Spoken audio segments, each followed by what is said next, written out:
नमस्कार। आपका बात 25सी में स्वागत है। तो देखिए, इस देश में खानदानों की बहुत चलती है और खानों की भी बहुत चलती है। लेकिन ये जो फिल्म उद्योग है, बम्बई का फिल्म उद्योग, जैसे हिंदी फिल्म उद्योग को एक नया नाम दे दिया गया है बॉलीवुड, जो कि मैं लेता नहीं, क्योंकि ये बॉलीवुड में हॉलीवुड की 100वीं 200 हज़ारवीं कॉपी की छवि आती है, जो कि अच्छा काम नहीं है। दुनिया में किसी भी देश के फिल्म उद्योग ने अपना नाम हॉलीवुड की कॉपी के रूप में, उसकी नकल के रूप में नहीं रखा है। तो ये मैं बार बार कहता रहता हूँ अपने मित्रों को, लेकिन ठीक है, ये मेरा विचार है, उनका नहीं भी हो सकता है। बॉलीवुड कहने में बड़ा जल्दी है, क्योंकि दिमाग में घुसा दिया गया है। तो बॉलीवुड के जो लोग हैं वो विज्ञापनों में छाए रहते हैं। विज्ञापन तो स्टार ही करते हैं ना भाई, दूसरे देशों में दूसरे लोग भी करते हैं, खिलाड़ी भी करते हैं, हमारे यहाँ भी करते हैं। यानी कि सिनेमा और क्रिकेट, ये दो जो सीज हैं, और सेलिब्रिटी, ये इसमें ऐड करते हैं।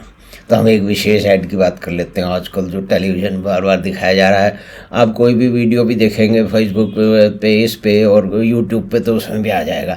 उसमें क्या है कि एक आदमी जाता है, जो खान है, जो हमारे खान, 3 खान है ना, ये देश की फिल्म इंडस्ट्री जो है वो बम्बई की फिल्म इंडस्ट्री 3 खान चलाते हैं। सलमान खान, आमिर खान और जो है वो शाहरुख खान चलाते हैं।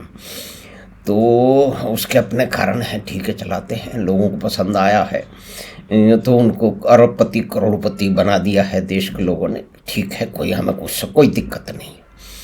लेकिन दिक्कत यहाँ जो इनकी खानदानबाजी जो है, यानी कि ये जो प्रमोट करते हैं खानदान, जिसमें करण जौहर हैं, मतलब सारे के सारे लोग हैं, तो ये विज्ञापन बड़ा विचित्र है। लेकिन ये उनकी जो असली बीमारी है, जो देश में खानदानों का जो राज है, उसमें जो मुख्य बीमारी है, उसकी ओर इंगित करता है। दूसरी बात ये भी तो है ना कि देखिए, ये कोई खुशी की बात नहीं है कि बम्बई की जो फिल्म जगत है उसमें बहुत, उसके कलेक्शन में 30-40% की कमी आ गई है। यानी कि लोग जो हैं, बम्बई में लाखों लोग फिल्म इंडस्ट्री से अपनी जीविका कमाते हैं। तो कहते हैं कि अगर बम्बई की फिल्म इंडस्ट्री नीचे जाती है और उसमें थिएटर में लोग कम जाने लगते हैं, तो उसका इफ़ेक्ट ये होता है कि वहाँ पे गैंग वार शुरू होती है, हत्याएँ शुरू होती हैं। ये कितना सही है कितना गलत है ये हमें मालूम नहीं, लेकिन ऐसा कहा जाता है। तो ये विज्ञापन की चर्चा कर लेते हैं। विज्ञापन क्या है? यानी कि विज्ञापन ये कई तरह से हिंदी फिल्म उद्योग में और देश के जनमानस में, मानस पटल में जो चिपका हुआ है, ये जो खानदान चिपके हुए हैं। अब देखिए, शुरुआत तो उसकी राजनीतिक खानदानों से हुई है। इस देश ने प्रजातंत्र के नाम पे परिवार तंत्र को चलाया है, और जिन लोगों ने परिवार तंत्र की स्थापना की, उसको फैलाया फुलाया और विशाल करके देश के विभिन्न भागों में इस तरह के परिवारों की जड़ी लगा दी। उसकी जगह जगह बड़े बड़े बाग खड़े हो गए, चाहे वो बिहार हो, चाहे वो उत्तर प्रदेश हो, चाहे कश्मीर हो, पंजाब हो, और जो है वो दक्षिण हो, वहाँ सब। तो वहाँ पे खानदान है, तो उसमें एक बंदा जाता है। शुरुआत यहाँ से होती, देखिए, वो जाता है, और तो वहाँ पे जो तीनों में से एक खान है, हमारे आर्यन खान, जो आजकल मूछ मगा रहे हैं, 60 साल के हो गए, कहते हैं कि तीसरी बार विवाह करने जा रहे हैं। तो अब करने जा रहे हैं साहब, हमें क्या दिक्कत है? लेकिन ये खबर आ रही है, उनको लोग समझाने की कोशिश कर रहे हैं। वो कौन समझेंगे? वे करोड़ों के मालिक हैं, उनका दिल कर रहा है फिर दोबारा विवाह करें तो करेंगे। वो हो सकता है चौथी बार भी करें, तो आप और हम क्या कर लेंगे? फिर कहते हैं पर्सनल चॉइस का मैटर है, तो हम उसमें ज़्यादा कोई भी टिप्पणी नहीं करना चाहते। लोग कर रहे हैं। तो साहब, एक करेक्टर आता है जो कि नितांत बम्बईया फिल्म में जो हिंदी का कचरा करते हैं, ये भाषा का कचरा करते हुए, इसमें कहते हैं, आमिर भाई एक फोटो मिलेगा क्या? कहते हो मिलेगा मिलेगा। तो आमिर खान ये समझते हैं कि वो मेरा फोटो लेना चाह रहा है, लेकिन वो कहता है कि नहीं आपका नहीं, रणबीर का चाहिए। तो आलम पे घड़ों पानी गिर जाता है। लेकिन फिर भी वो उस पार्टी में रणवीर भी मौजूद है, वहाँ भी है, कोई फिल्मी पार्टी होगी, उसका ये दृश्य है। तो वो चलते हुए रणवीर के पास जाते हैं और रणवीर से कहते हैं कि बेटा, ये तुम्हारा जो फोटो लेना चाहता है, इनसे मिलो, ये तुम्हारे पीढ़ी के आज के सबसे बड़े सितारे हैं। सबसे बड़े, एक तो सबसे बड़ा होना, स्टार होना जरूरी है, एक्टर वैक्टर कुछ हो या नहीं हो, लेकिन ये तो खानदानी एक्टर है। कहते हैं कि इनसे मिलिए रणवीर सिंह। अब जिसको आमिर खान रणवीर सिंह कह रहे हैं, वो एक्चुअल में तो है रणबीर कपूर। तो यहाँ ये ड्रामा शुरू होता है। फिर वो बड़े नाराज होकर नमस्ते कर देता है, क्योंकि आमिर खान उससे बड़े हैं, वो उनके चाचा के बराबर है, ये मान लीजिए। तो फिर लेकिन अपने दोस्तों के बीच में जाके फिर फैलता है वहाँ पे। फिर कपूर खानदान का चश्मो चिराग वहाँ जाके फैलता है। वो कहते हैं कि ये तो सिर्फ खान है, इनकी क्या औकात है, मैं खानदान का हूँ। वाह, तालियां। इसके ऊपर ये जो विज्ञापन बनाने वाले हैं, इनकी क्या बहुत ही विलक्षण व्यक्ति हैं। लेकिन इसमें जो सिर्फ कंगना रनौत भी कई बार कहते रहती है, जो बम्बई के जो फिल्म लोग में जो बड़े बड़े खानदान अपनी दादागिरी चलाने की कोशिश करते हैं, वो कंट्रोल करते हैं लोगों को। ये तो बोला जाता है कि भाई अगर कोई क्या कहते हैं सलमान खान से पंगा ले ले तो उसका तो फिल्म का कैरियर उसी समय चौपट हो जाता है। कुछ बहुत सारे लोगों ने कहा है, गोविंदा ने भी कहा और भी बहुत सारे लोगों ने कहा है। अमिताभ जी के बारे में भी ऐसा कहते हैं। वो तो जो है वो इप्टा वाले वो कह गए थे, कादर खान कह गए थे कि मेरा काम जो है ना अमिताभ बाबू ने चौपट करवाया, क्योंकि मैं उनको सर नहीं बोलता था, मैं उनको पहुंचने पर खड़ा नहीं होता था, क्योंकि मैं सीनियर हूँ। अभी सीनियर जूनियर में कहाँ चलते हैं बाबू, ये तो फिल्म इंडस्ट्री जिसमें स्टार चाहिए, स्टार के पीछे सभी भागते हैं और फिर खानदानी स्टार। और तो इसकी जो मुख्य भूमि है, इसकी जो भूमिका है, उसमें इस विज्ञापन को बनाने वाले विलक्षण प्रतिभा के लोग ये स्थापित कर रहे हैं कि खानदान इम्पोर्टेंट है। इस देश में निश्चय खानदान, उन्होंने प्रजातंत्र का कबाड़ा किया है। लेकिन हमारे फिल्म के जो ये लोग हैं ना, ये जो स्क्रिप्ट वगैरह लिखते हैं, ये पता नहीं कौन सी समझ के हैं, लेकिन इनको तो ये है कि थोड़ी सी टेढ़ी मेढ़ी बम्बैया हिंदी चला लो, बड़े बड़े स्टारों को ले आओ, फिर एक मूर्खता किस्म का एक कॉन्फ्लिक्ट खड़ा कर दो। तो यहाँ पे रणबीर कपूर कह रहा है कि तुम तो सिर्फ खान है, मैं खानदान। लेकिन चलिए खानदान से फिल्म इंडस्ट्री की तरफ चलते हैं कि इनका तो मामला चौपट हो रहा है।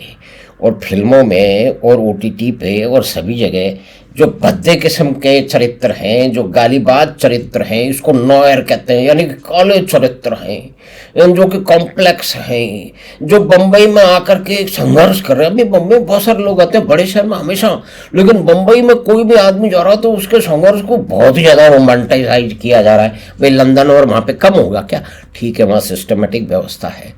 और वहाँ की फिल्म इंडस्ट्री की तो हम बात ही नहीं कर रहे, हम तो यही कह रहे हैं कि उन्होंने कहा है कि ये सब बड़े बड़े शहरों से आ रहे हैं, तो बम्बई में आकर के वो जो है ना कॉम्प्लेक्स है, यानी कि गुंडे हैं, बदमाश हैं, इस्लाम वगैरह है, हत्यारे हैं, उनके ऊपर ये महाराज फिल्म बनाते हैं। गैंग्स ऑफ वासेपुर और ना जाने क्या क्या इस तरह की फिल्में इन लोगों ने बनाई हैं। और बना करके कि पूरी भाषा का कबाड़ा कर दिया इन्होंने, गालियाँ सिखा दी हैं, पूरी की पूरी नई पीढ़ी को गालियाँ सिखा दी हैं। और इस तरह से जो है वो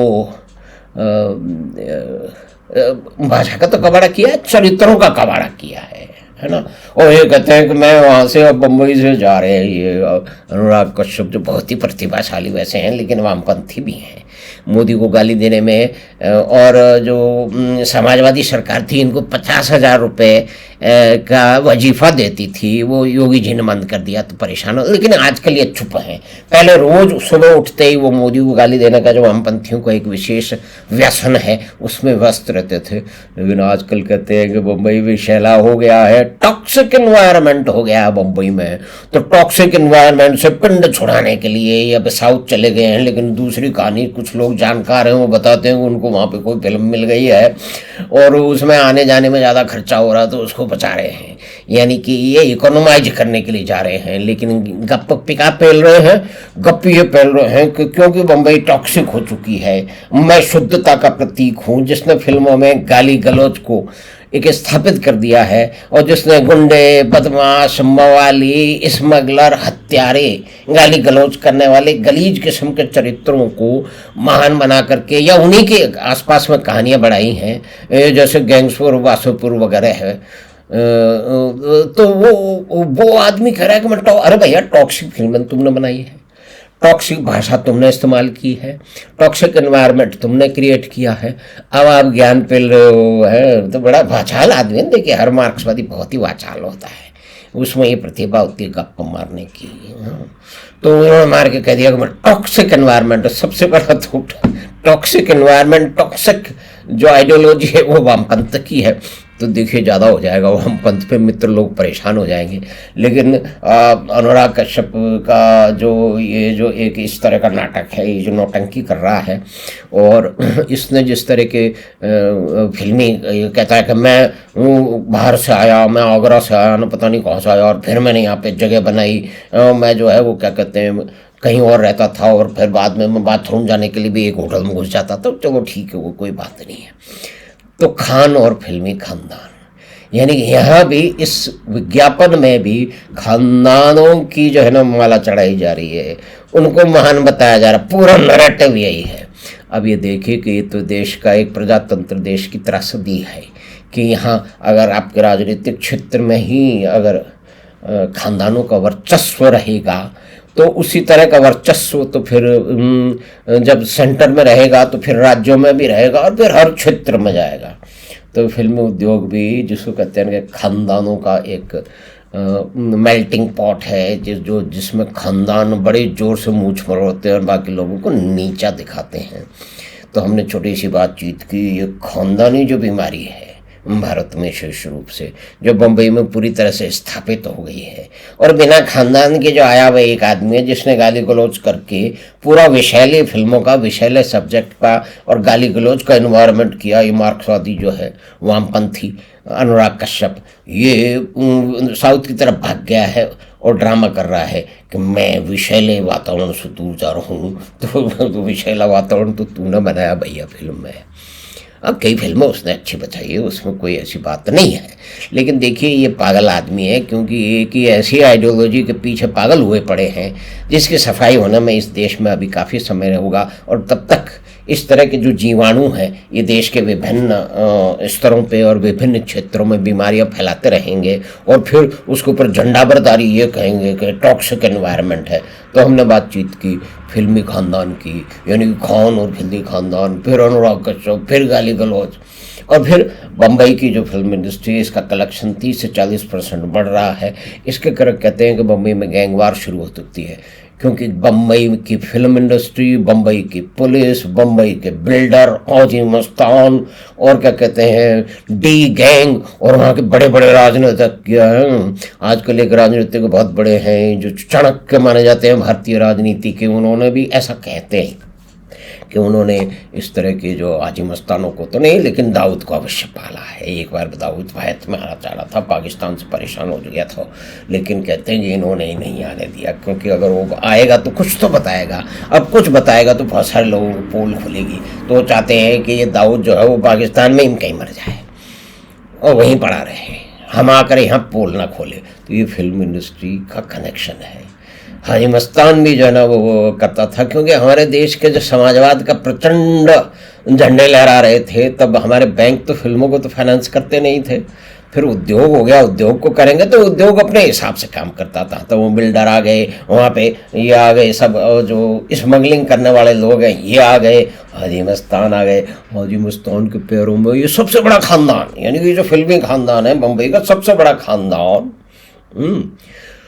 वो खानदान के कपूर खानदान के राज कपूर साहब उसके पैरों में लौटते हैं, ऐसी फोटो मौजूद हैं। और ये कह रहा है कि मैं खान नहीं हूँ, फिल्मी मैं खानदान हूँ। भाई खानदान ने गुंडे बदमाशों के सामने घुटने टेके हैं, उनसे दया की भीख मांगी है, उनसे मदद मांगी है गुंडे बदमाशों से। तो ये बम्बई की जो फिल्म इंडस्ट्री है उसका एक काला पक्ष है, और इसमें जो एडवर्ड में जो भी ये घुसे रहते हैं और उसमें जो एक अलग तरह का टेढ़ा मेढ़ा नैरेटिव चलाते हैं, तो उसकी भी हमने बातचीत की। तो खान और फिल्मी खानदान, इस पे हमने बात की, कुछ और भी बात उससे मिली जुली की, क्योंकि बम्बई की फिल्मों का डब्बा गोल हो रहा है, हमें बिल्कुल खुशी नहीं है, और डब्बा नहीं गोल होना चाहिए। लेकिन अब देखिए, अगर आप ढंग की फिल्में नहीं बनाएंगे, एक पर्टिकुलर नरेटर को आप खेलते चले जाएंगे, दक्षिण की फिल्में क्यों चल रही है, इन दोनों में अंतर है, इस पर कभी अलग बात करेंगे। तो हमें आशा है कि छोटी सी बातचीत खान और फिल्मी खानदान पे हमने की, वो आपको पसंद आई होगी। तो आप चैनल बात 25 को सब्सक्राइब करें, लिंक अपने मित्रों और परिवार के साथ साझा करें, और हमें आशा है कि हम आपसे फिर मिलेंगे एक नई बात के साथ। धन्यवाद, नमस्कार।